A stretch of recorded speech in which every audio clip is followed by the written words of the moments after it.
Hola a todos y bienvenidos al canal Acrat Lapidus.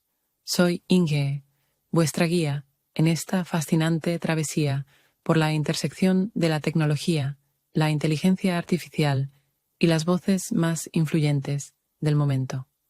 Hoy tenemos el privilegio de compartir una entrevista realizada por una destacada periodista, India de Money Control, a uno de los grandes pioneros de la IA, Yoshua Bengio, durante el Foro Económico Mundial en Davos 2025.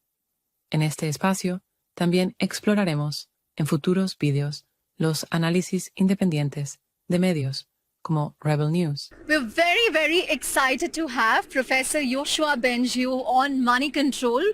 His only interview to any Indian media. Professor Yoshua Bengio from the University of Montreal, Canada, is widely renowned as one of the godfathers of AI. Along with Jeffrey Hinton and Jan LeCun, he won the Turing Prize. He's widely acclaimed for his work in machine learning and artificial intelligence. Professor Bengio, an absolute pleasure to have you with us right here on Money Control. Let me begin with something that I read this morning. A publication reported that OpenAI is ready with AI super agents that could do PhD level complex work. And this is coming a few days after Mark Zuckerberg said in an interview that Meta may not need AI human engineers anymore. They will make do with AI engineers. Do you feel that, all this is progressing a little too fast when we haven't created backstops for what we are going to do when human beings are going to be displaced by AI? Indeed. There's a lot that we don't understand about these systems in particular. We don't know how we can control them so they behave according to the norms and instructions that we give them.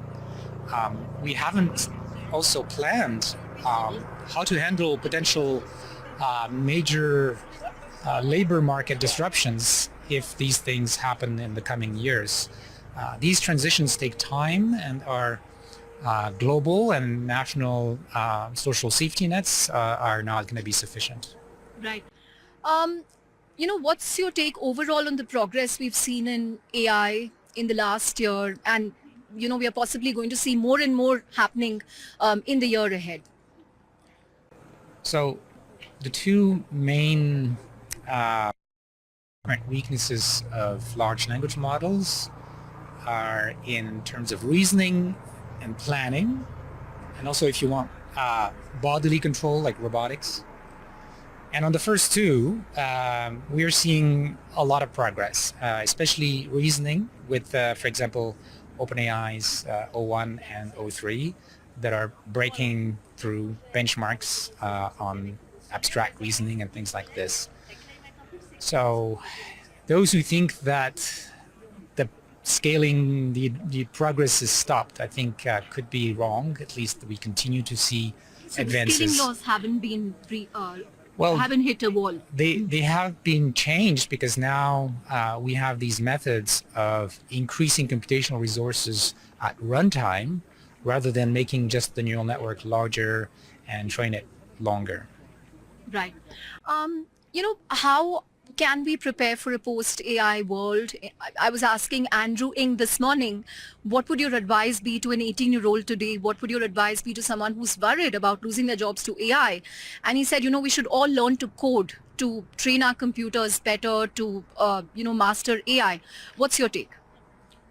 It may be that programming could be one of the first jobs that are going to be replaced by machines. So we still need programmers to program the AI, but there might be less demand.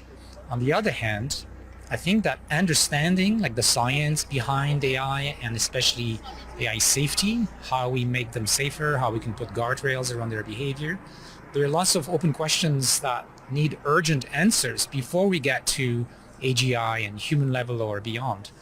So I would encourage anybody who cares about our future, who wants to make sure their children or grandchildren will have a future, to put their mind and their good heart into finding solutions to these problems in science as well as in policy. How can we do this? I mean, who needs to take the mantle of AI safety? Should it come from the industry? Should it come from the government? Do we need a consensus globally on how to handle this? Well, it doesn't look like we're going to have a consensus anytime soon. But the precautionary principle says, if we're not sure if it's going to be catastrophic or it's going to be fine, we better be cautious. So who's got to do that work? Well, the problem with the for-profit corporations is that they are in a commercial race, and that race is really around capabilities. How good is the AI answering questions, and not so much on safety, which is protecting the public. So yes, they should do it, but the government has a responsibility to put the right incentives for them. For example, if the government asks the companies to show a strong safety case before they can deploy something or they can train something, that will incentivize them very strongly to do a lot more research on safety. Right. You and Jeffrey Hinton are on the more pessimistic side of, the revolution we're seeing around AI. Jan LeCun is more on the optimistic side. On balance, where do you think this will end? Actually, I'm not pessimistic. It's just that I don't know. I'm agnostic. You're agnostic. I don't know how it's going to turn out. It could turn out well. Maybe we find solutions in time, or maybe we don't. And it is that uncertainty that I think we need to rationally take into account. And that should lead us to working on the risk management, on the safety, on finding technical solutions, as well as policy solutions to make sure people don't do stupid things with very powerful systems. Right.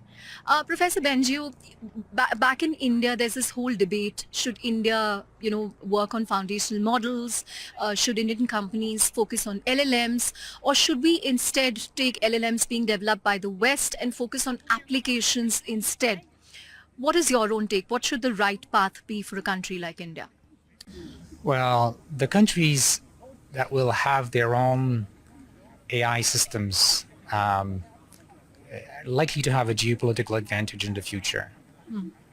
So we're seeing more and more countries more and more governments willing to invest in their own autonomous development. That being said, the proliferation of very powerful AI systems in the future, which can be used as weapons, is also kind of dangerous in a way similar to nuclear weapons. So I think governments which decide to build their own systems also need to work on international treaties to make sure we don't do stupid things. Right. Professor Bengio, today is also the day when Trump returns to the White House. What will that mean for the future of AI, for the future of US-Canada? I really don't know. I don't think anybody does. It's very hard to predict. Right. But are you positive from a tech perspective? Because some people believe that, Silicon Valley is optimistic about Trump's return. They felt Biden was a little adversarial towards US tech. Would you agree with that? I don't know. Great. Finally, Professor Bengio, if there are one or two predictions that you have from an AI lens for 2025, 2026, what would they be? I don't do predictions, but one thing I can say is that there's a lot of noise with companies saying they want to solve agency, like to build systems that are more autonomous. Agentic systems, exactly. And, there's a lot of good commercial reasons because that will allow to replace people in their jobs, and that's worth a lot of money. But people should also realize that's taking a lot of risks because it is autonomy that allows an AI to have its own goals, its own even self-preservation goals that could potentially be dangerous to us. Right. And any go-to AI apps that you have, how do you use AI in your life every day? I do use some of the main systems. They're very useful, especially when I'm asking questions outside of my area of expertise because they know so much stuff and so many languages. Are you worried about them hallucinating or giving you incorrect information? Absolutely. So you always have to check it for yourself. Great. On that note, thank you very much for talking to us. Thank you. Welcome. Thank you.